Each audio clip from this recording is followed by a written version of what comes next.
Good morning, grade 11. We're finished with the Friends database. We're now going to move on to a different database and program. But before we do that, let's have a read here first. Okay, we're going to manipulate, it's called manipulating data.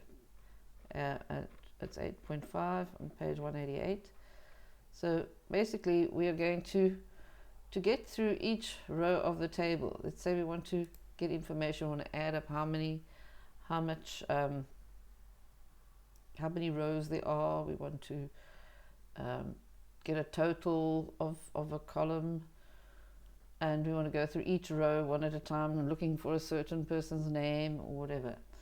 When you do that, if you want to go through every single row of a table one at a time, you first got to go to the first record or line or row. We call rows records. Then you're going to have a while loop that's going to run until you reach the end of the file, and inside the loop you're going to read the fields you're looking for, store data in variables, and using those values you're going to basically do any other processing you need to do. Then you go to the next record. That's very important, the next record, and then the loop will continue until it gets to the end, but only if you have the next thing there. So this is basically pseudocode. This is how it works. You go to the first row, while not tbl.end of file do begin and end, and then over here tbl.next. So it's tbl.first, while not tbl.end of file do, then begin and end. We have code here, and then tbl.next. That must always be there. So this is your skeleton code. Right, now here's some methods. They're actually procedures, because .first is a procedure, .next is a procedure, but .end of file is a function. We also have .prior and .last. That .last will move to the last record, .prior will go to the previous one. And then we have record count, which is a function that returns the number of records in the table. So the .end of file is true if we're at the end of the table, otherwise it will be false.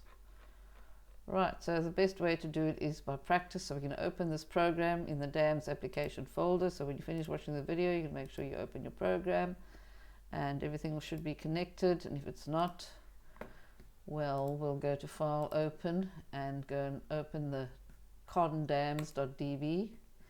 Condams.db, that's the data module. So we'll open that. And okay, we don't have to worry about it because it does automatically connect, so I don't know why that is even there.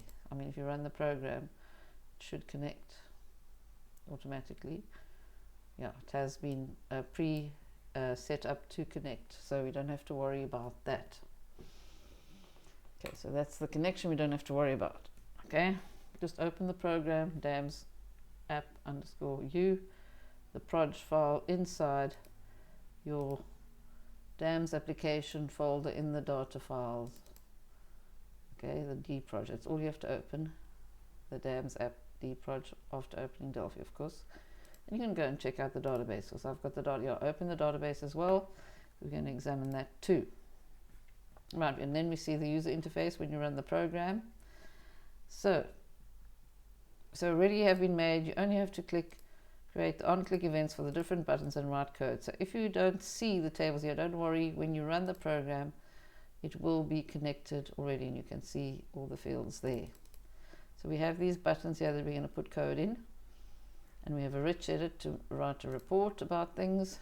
This is a very important section where we are going to deal with questions similar to what you'll get in the exams and tests, just like everything else.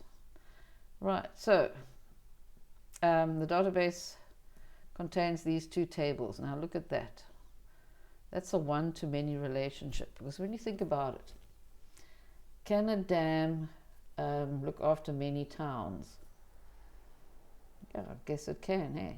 And one town relies on one dam. So that's what the story is telling us here, this relationship diagram. One dam can supply water to many towns, and one town can only have one dam supplying water to it.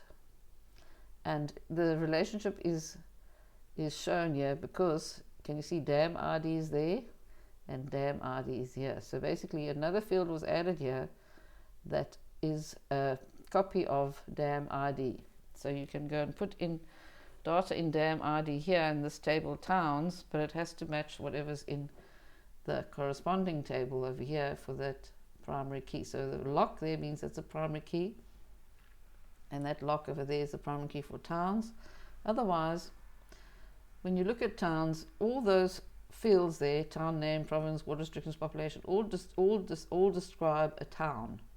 But dam ID is basically a completely different one. It's foreign. We call it a foreign key because it actually comes from the other table, TBL dams. And TBL dams has got all fields in it which describe the dams, each dam.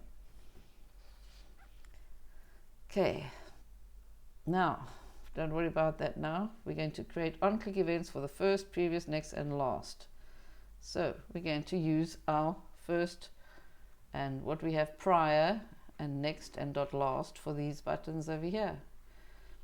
So let's go and do that. Double click first, and we're going to say, gosh, that data module name.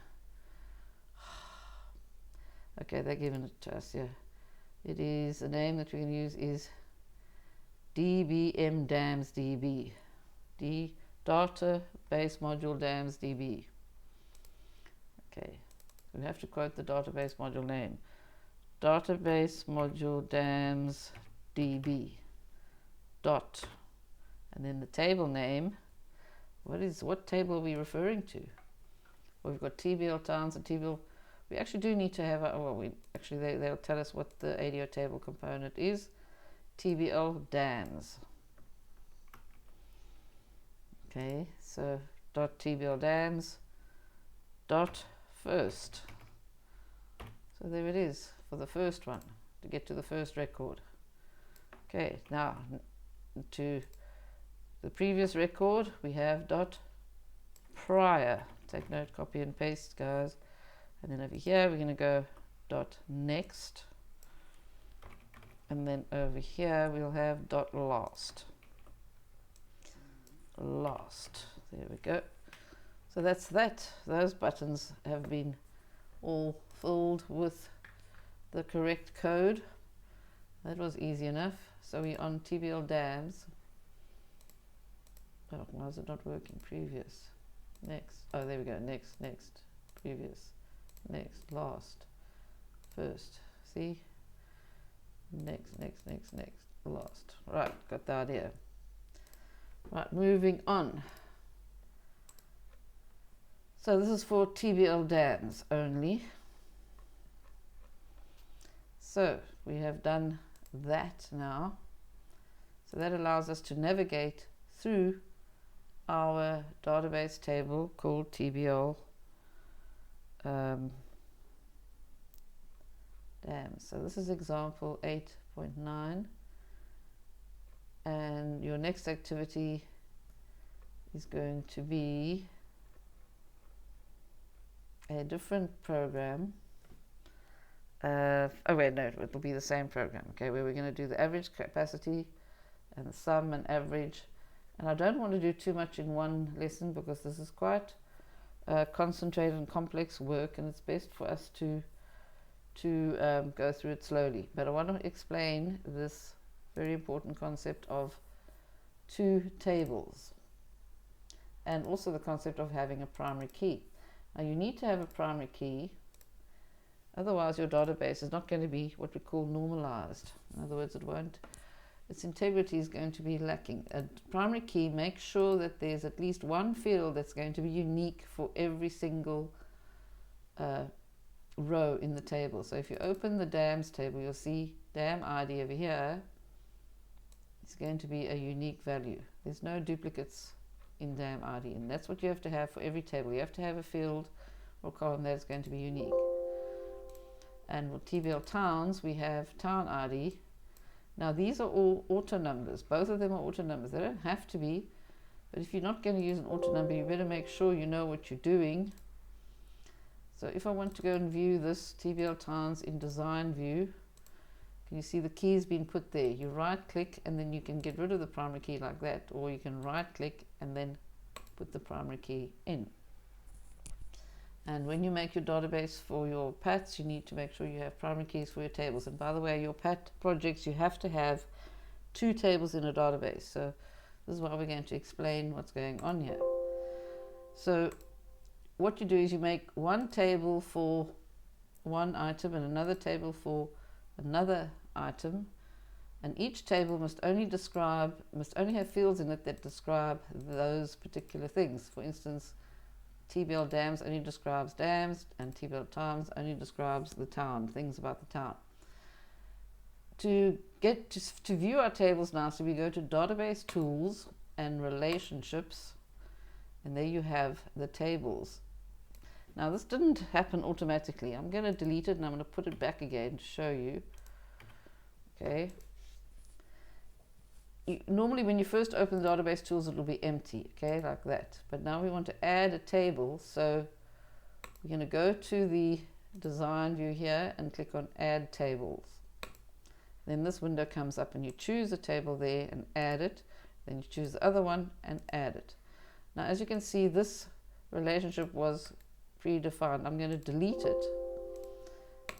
You right click on the line and delete it. So often you have to delete the relationship if you're fixing your data and you want it to work properly. So when you think about your program that you're going to write, or your database, sorry, you're going to have 2 tables. Remember that the one table must only describe those things, and another table must only describe those things. The thing with this particular program is that one town can only have one dam supplying it, but a dam can supply many towns. So we have to show that relationship somehow, represent it in the database itself. And the only way is to figure out which one is the many side and which is the one side.